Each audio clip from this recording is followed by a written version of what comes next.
Hello, Kim Searle, Emotional Mastery. How are you this Monday morning afternoon? I thought I would just make a quick video just to talk about something that occurred to me over the weekend. I've been doing some internal work, and one of the things that occurred to me was, how important are you in your life? I know that's a really crazy question. It was an exercise I did years ago with some accountants who were working with myself and some fellow directors when I ran a previous business. And they asked us to draw a picture of a train. That seemed relatively straightforward. We drew some mountains and a train track, and we drew this train. And then they said, we want you to put in there your most popular people, the most important people to you, the ones that you spend the most time with.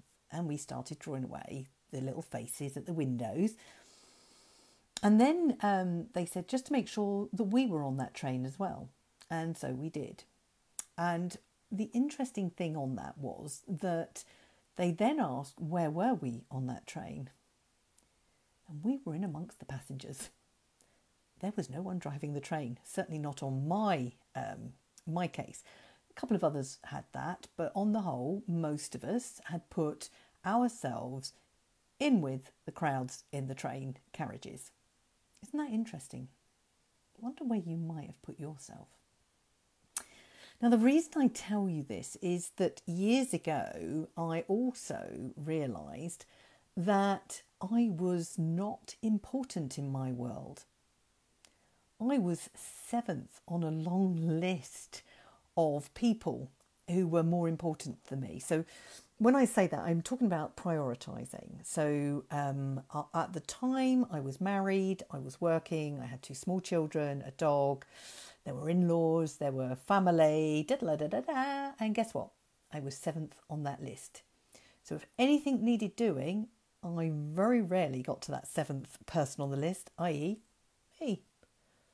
Is that you? I wonder.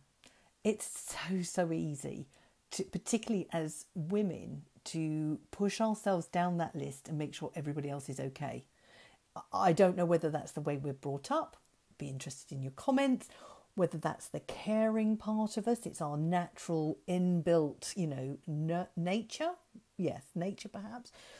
I've no idea, but I was last on my list. And it was a real problem for me because that was the first time that I had a whole, implosion, for want of a better word, of my life. And I want to avoid that for people like yourself. There's no need to get to that point. We need to be smarter, brighter, more cleverer with our time.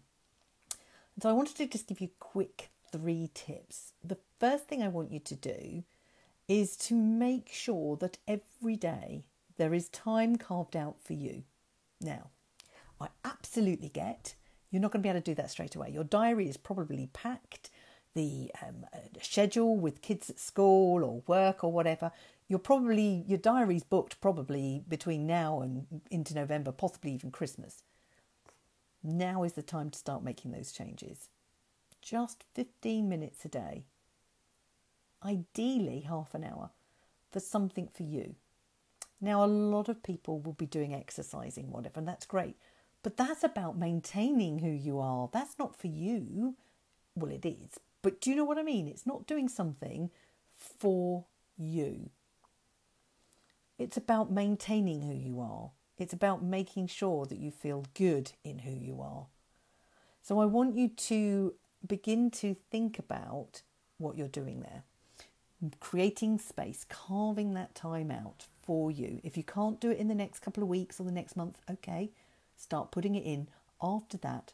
And then I want you to book it out for the next year and onwards, because once it becomes a habit, you will do it.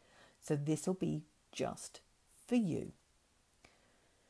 The other thing, and I love this phrase, it was said to me by a friend, and she said, do more of what you love and less of what you don't, or do more of what moves you forward and less of what you don't.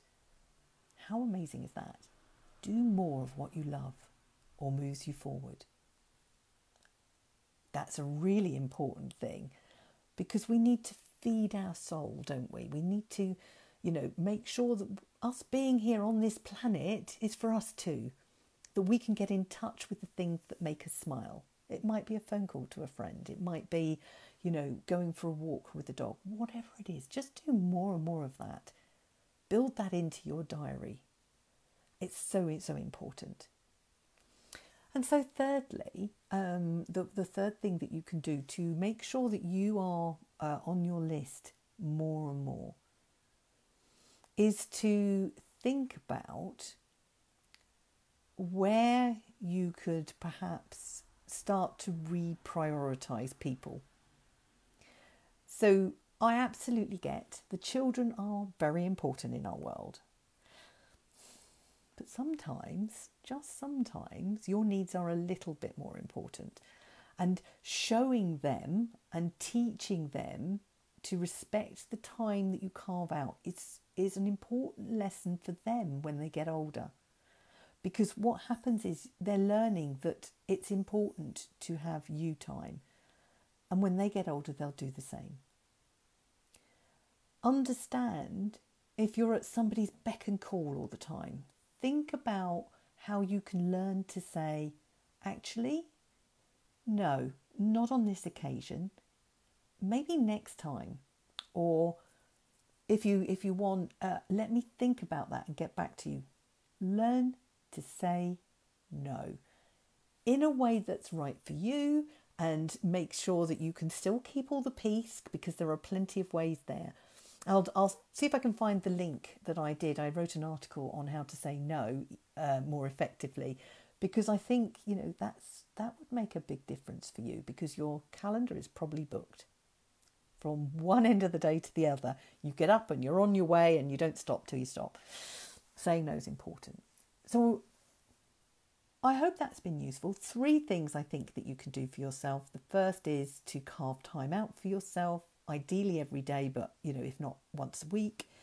Make sure that you are doing more of what you love, less of what you don't, and that you start to learn to say no in a nice way, showing people around you that you need some time, and just occasionally the answer is no. Thank you for listening, and I just want to tune in. Thank you, Lindsay, for tuning in. I know we've been exchanging messages today, but it's really lovely. Thank you very much for joining. And Bev, thank you. I haven't heard from you for a while. I hope you're keeping well, lovely. So I appreciate you joining. And I've only got a few minutes before I'm due on another call. But it says here, Lindsay, bring them on camera. Are you ready for that? If I try that? Never done that before. Let's just see what happens. I go click. Nothing. That could be my phone, to be fair. I've cracked my phone by dropping it somewhere, so it's just awful. Oh, well, otherwise, Lindsay, I would have been happy to have you on my call. So, thank you so much for listening to that. And I do want people to understand they need to put themselves a little bit more front and centre of their lives. Because let's face it, for most of us, we only get one. Kim Searle, Emotional Mastery. Thank you so much for tuning in. Watch tomorrow for the next thing. All right. I can't remember what I'm talking about tomorrow, but I've got it planned out. So, tune in tomorrow. All right then. Take care. Bye-bye.